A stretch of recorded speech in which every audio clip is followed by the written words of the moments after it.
Momento. Muito obrigado, senador Paulo Paim, a quem cumprimento muito efusivamente, agradecendo a oportunidade, a acolhida calorosa nesta casa e o empenho na luta pela promoção dos direitos humanos. Realmente, como Vossa Excelência ressaltou, é um marco, 150 sessões, mais de 150 sessões realizadas, sem dúvida um marco e demonstra a operosidade de Vossa Excelência e dos integrantes dessa comissão. Senador Cristóvão Buarque, dileto amigo, permita-me porque tem Vossa Excelência nessa conta, e desde a primeira vinda de Kailash Satyarthi ao Brasil, na década de 90, tivemos a oportunidade de visitar Vossa Excelência, à época, no governo do Distrito Federal, e prestou um suporte inestimável àquele movimento sem precedentes que foi a Marcha Global contra o Trabalho Infantil. Vossa Excelência, a partir daí, desenvolveu uma amizade muito especial e tratou sempre com muito carinho esse movimento, e estava agora recentemente com o nosso convidado, Kailash Satyarthi, em mais uma empreitada que, por certeza, será muito venturosa, muito profícua em prol da promoção dos direitos humanos, especialmente os direitos da infância. Senador Paulo Rocha, também companheiro de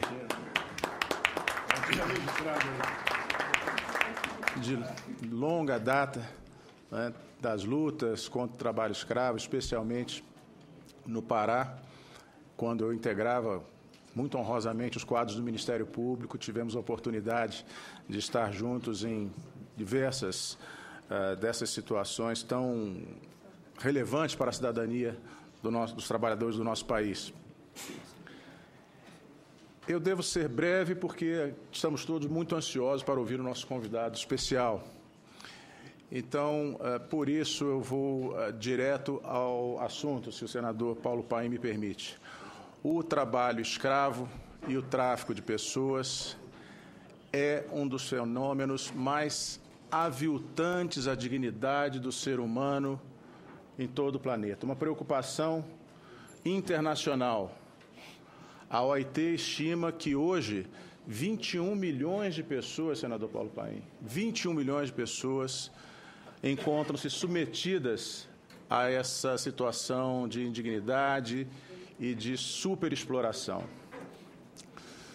Pior do que isso, senador, é que os lucros extraídos à custa da dignidade alheia, da saúde e muitas vezes da vida desses trabalhadores são exorbitantes.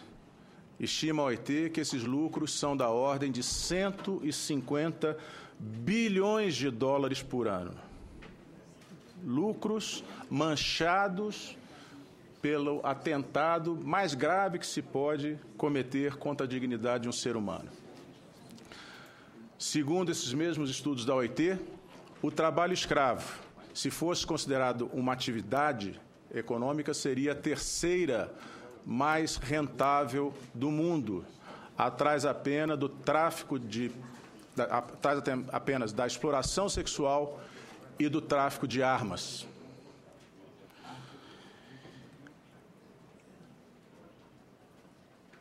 Então, é imprescindível que se dê combate sem trégua, incessante, firme a esse fenômeno em todas as suas dimensões. Um fenômeno que também apresenta como característica a sua constante mutação, poderíamos dizer até evolução, no sentido do crime. O crime se aperfeiçoa. Há 20 anos atrás, quando falávamos de trabalho escravo, éramos remetidos a uma realidade exclusivamente do campo, de cidadãos nacionais, de grupos vulneráveis que eram vítimas desse fenômeno e acabavam em situações de extrema degradância. Mais recentemente, temos constatado que esse modo torpe de exploração do trabalho contamina igualmente os grandes centros urbanos. seja nas pequenas oficinas têxteis, seja na fabricação de calçados, em diversas atividades, encontra-se a situação de exploração do trabalho degradante, de trabalho em condições análogas à escravidão, a ponto de, no último ano, o Ministério do Trabalho informou há poucos dias o número de casos de trabalho escravo detectado nas áreas urbanas ter superado o número de trabalhadores escravos nas zonas rurais. Muitos desses trabalhadores são nacionais, mas um grande número são trabalhadores estrangeiros, não documentados, que, por conta da falta de um documento que os permita transitar livremente, se tornam ainda mais vulneráveis, porque temem, além da violência do patrão, temem ainda mais a possibilidade de virem a ser devolvidos a seus países de origem, onde sofrem com a fome, onde sofrem com a falta de perspectivas econômicas e, às vezes, sofrem até com perseguições políticas e ameaças à própria vida. Um fenômeno muito complexo, senhor presidente, que descrevo com o objetivo de ressaltar que, se precisamos de algo agora para combater o trabalho escravo, é o cumprimento fiel e exato da lei brasileira, que é uma das mais avançadas do mundo. O artigo 149 do Código Penal brasileiro define o trabalho análogo à escravidão com a amplitude necessária para que os membros do Ministério Público, a fiscalização do trabalho, em primeiro lugar, os membros do Ministério Público e a magistratura possam efetivamente cercear esse tipo de conduta. Nada surge do acaso. Se retrocedermos na história, o artigo 149 tinha uma redação tão restritiva que ensejou, na década de 80, uma sentença judicial que descrevia todos os maus-tratos sofridos pelo trabalhador e concluía: todavia, não é possível enquadrar no tipo penal porque não ficou comprovada a presença de algemas ou correntes. Um relatório da Polícia Federal, que também descrevia situações degradantes como o consumo de água juntamente com os animais, o consumo de comida estragada, a localização desses trabalhadores, inclusive para dormir sob um barraco de lona, sem o mínimo de proteção contra as intempéries. E dizia a Polícia Federal: não se trata de trabalho escravo, apenas de condições generalizadas de degradação humana. Por isso se fez necessário mudar, à época, o artigo 149. Por isso a evolução para o tipo penal com o qual hoje lidamos. E esse dispositivo, devo dizer, tem sido fundamental para que, nos últimos 15 anos, a fiscalização do trabalho tenha obtido êxito na libertação de mais de 50 mil trabalhadores e trabalhadoras que se encontravam em condições análogas à de escravidão.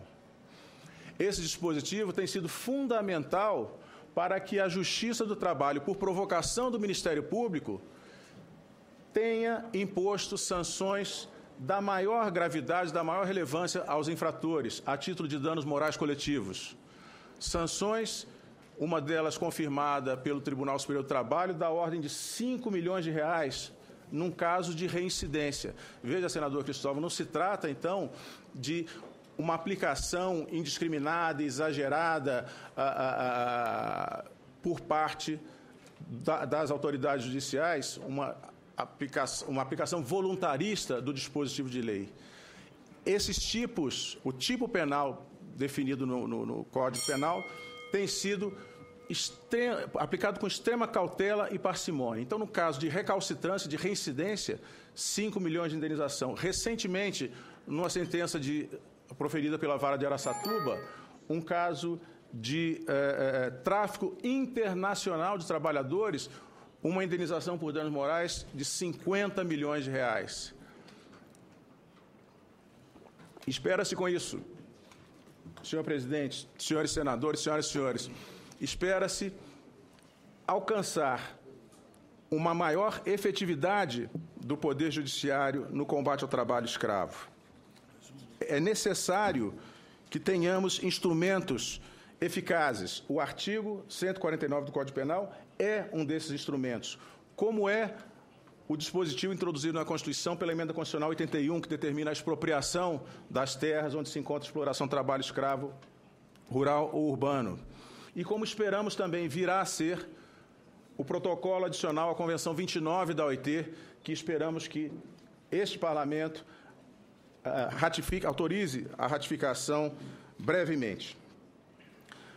Senhor presidente, senhores senadores, ilustre convidado Kailash Satyarthi, o compromisso do Poder Judiciário brasileiro é de dar combate sem trégua ao trabalho escravo. Como disse ontem no Supremo Tribunal Federal Kailash Satyarthi, não há possibilidade de transigir com os direitos humanos. A nossa determinação é de prosseguir nessa luta e, para isso, pedimos a Vossas Excelências, que têm o honroso e o importante mistério de elaborar as ferramentas legislativas de que disponham, que mantenham essas ferramentas que estão nos permitindo desempenhar esse trabalho de uma forma profícua e serena. Muito obrigado, bom dia a todos.